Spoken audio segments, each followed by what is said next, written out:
후 어묵. 여러분 반갑습니다. 예수생각 매일 어묵 함께하는 우리 친구들 환영합니다. 우리 이번 주부터 매일매일 성경 한 장씩 읽기 진행하고 있죠. 오늘도 오늘 통독해야 될 본문 꼭 한번 읽고 어묵 시작했으면 좋겠습니다. 우리 함께 기도하고 오늘 말씀 시작할게요.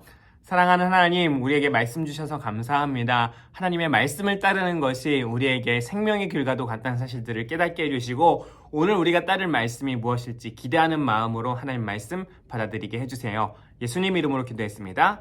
아멘. 자, 오늘은 1월 14일 금요일 믿음의 도전이란 제목으로 함께 말씀 보겠습니다. 오늘 말씀은 창세기 12장 1절부터 7절까지고요. 하나님께서는 아브라함을 부르심으로 이스라엘의 역사를 시작하십니다. 드디어 아브라함 이야기가 나옵니다. 하나님께서 아브라함에게 약속하신 일들이 훗날 어떻게 이루어질지 기대해보며 오늘 말씀을 읽어보세요. 오늘 말씀 한번 읽어볼까요? 여호와께서 아브라함에게 말씀하셨습니다. 내 나라와 친척과 아버지 집을 떠나 내가 너에게 보여줄 땅으로 가라. 두 가지를 명령하시죠. 첫 번째, 떠나라. 두 번째, 가라. 어디로요? 하나님께서 보여줄 땅으로 가라고 이야기하고 계세요. 왜 가라고 하셨을까요? 하나님의 뜻이 있으시죠. 어떤 뜻이요? 내가 너를 큰 나라로 만들어주고 복을 주고 너의 이름을 빛나게 할 것이다. 너는 다른 사람들에게 복이 될 것이다 라는 하나님의 뜻이 있는 거예요. 그리고 축복이 여기서 끝나지 않아요. 너에게 복을 주는 사람에게 내가 복을 주고 너를 저주하는 사람에게 내가 저주하겠다. 땅 위의 모든 백성이 너를 통해서 복을 받을 것이다 라는 놀라운 하나님의 축복의 말씀을 전해주시죠. 하나님은 아브라함은 여호와께서 말씀하신 대로 하란을 떠났습니다. 이 말씀을 듣고 아브라함이 떠나기로 결단합니다. 자, 그리고 나서요, 롯도 아브라함과 함께 떠났다고 이야기하고 있네요. 그때의 아브라함의 나이는 75살이었습니다. 나이가 많았었잖아요. 이 75살의 나이에 움직이는 게 편하지 않았을 텐데도 불구하고 또 보여줄 땅으로 가라고 했잖아요. 어디로 갈지 아직 안 보여준 거잖아요.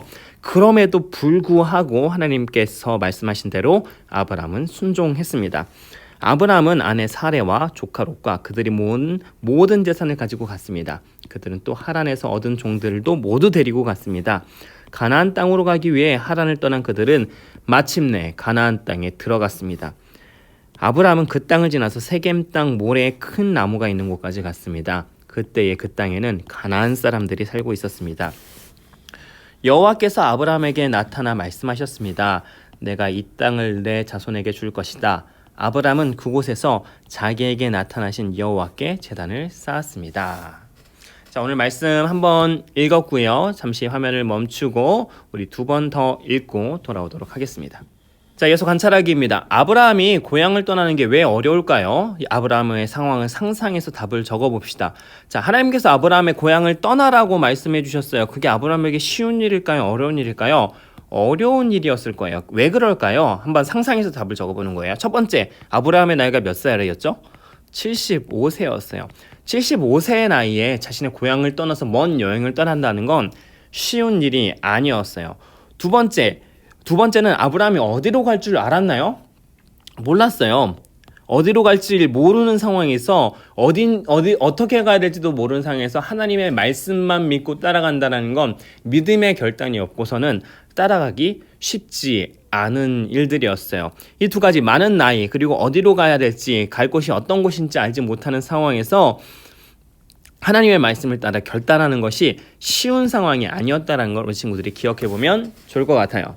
자, 이어서 호기심 가득 생각하기입니다. 아브라함이 하나님 말씀에 순종하는 것은 생각보다 쉽지 않았을 거예요. 하나님께서는 아브라함이 앞으로 어떠한 일을 겪게 될지, 어느 곳에 결국 정착하게 될지, 무엇을 하면서 먹고 살아야 할지 등을 알려주지 않으셨거든요. 게다가 아브라함은 이미 75세였어요. 점점 기력이 약해져 가는 나이였어요.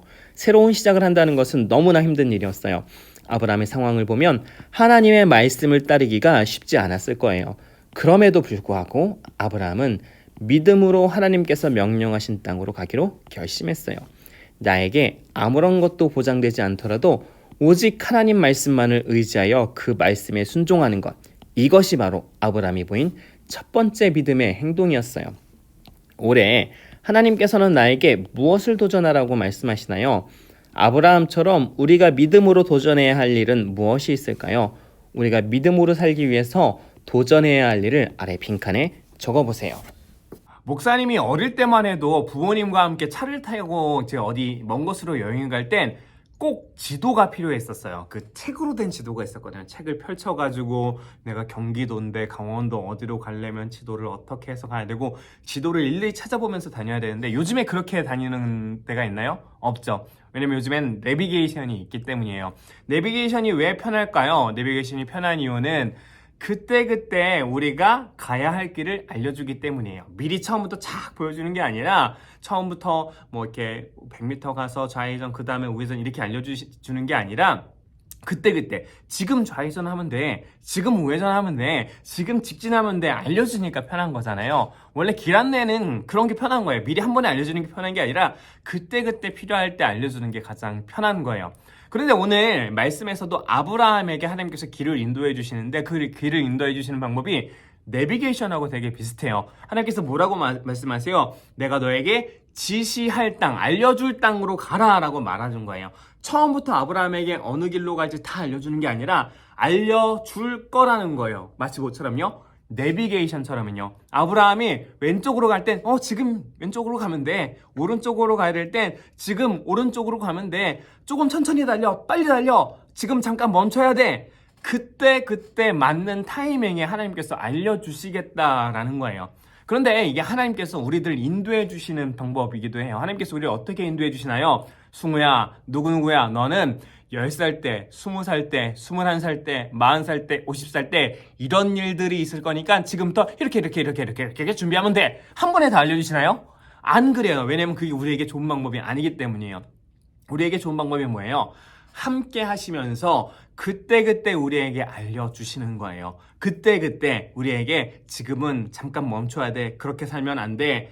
옳은 일들을 해야 돼. 하나님께서 기뻐해 하시는 일들을 해야 돼.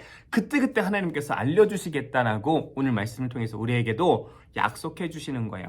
그렇기 때문에 우리가 해야 될 게 뭘까요? 내비게이션이 음성 안내를 하는데 귀를 막고 있으면 들을 수 있나요? 없죠. 마찬가지예요. 하나님께서도 우리에게 길을 안내해 주시는데 우리가 하나님의 말씀을 안 들어. 그러면은 하나님의 인도하심을 따라갈 수가 없겠죠. 귀를 쫑긋 열고 매일매일 어묵하면서 매일매일 성경 통독 한 장씩 읽으면서 하나님께서 우리에게 어떻게 인도해 주시는지, 어떻게 우리의 길을 인도해 주시는지 따라가다 보면 하나님께서 인도해 주시는 가장 좋은 길로 우리가 달려갈 수 있습니다. 그렇기 때문에 말씀을 더 깊이 봐야 돼요. 말씀을 더 사랑해야 돼요. 말씀에 더 매달려야 돼요. 그렇게 하나님 말씀 더 많이 사랑하기를 결단하는 우리 친구들 되기를 축복합니다. 자, 이어서 등불 따라 행동하기입니다. 아브라함처럼 올해 내가 믿음으로 도전하고 싶은 것 적어보세요. 재밌는 질문이네요. 목사님이 믿음으로 도전하고 싶은 것 딱 생각나는 게 3가지가 있네요. 첫 번째는 이미 하고 있는데요. 목사님이 계속 아침 일찍 일어나기를 도전하고 있다가 작년 말에 날이 너무 추워서 약간 좀 이렇게 게을러지고 있었었는데 우리 목사님들 여러분, 한 목사님, 전사님 한 3-4분 정도 같이 카톡방을 만들어서 새벽 기상을 하고 있어요. 새벽 기상을 해서 아침 4시 반, 5시 이렇게 일어나가지고 아침에 기도하고 또 묵상하고 이렇게 큐티하고 이런 시간들을 보내는 시간들이 있는데 이게 단순히 한 달 동안만 진행되는 게 아니라 끝까지 올해 연말까지 안정적으로 진행됐으면 좋겠고요. 두 번째로는 올해 목사님이 운동을 하고 싶어요. 왜냐면은 이게 운동이 믿음으로 도전하고 싶은 이유가 뭐냐면요. 목사님이 요즘에 체력이 많이 떨어졌다는 생각들이 들어요. 아침에 교회 9시쯤에 오면은 한 오후 2시만 되면 몸이 너무 피곤한 거예요. 그래서 체력이 많이 떨어졌구나. 하나님께서 맡겨주신 일들 더 잘 감당하려면 운동을 해야겠다라는 생각들이 들었고요. 3번째는 목사님이 이제 올해도 작은 퀴즈 책을 하나 준비하고 있는데 작년부터 사실 시작을 했어야 됐는데 시작 손도 못 대고 있어요. 그래갖고 이 부분들 하나님께서 또 기회를 주셨는데 책을 쓸 수 있는 기회를 주셨는데 이렇게 4월까지 잘 마무리될 수 있도록 도전해보고 싶습니다. 여러분의 도전도 한번 적어보면 좋을 것 같습니다. 네, 오늘은 여기까지고요. 우리 마지막에 있는 감사 제목 3가지 잊지 말고 꼭 기록해보세요. 우리는 그럼 내일 다시 만날게요. 안녕.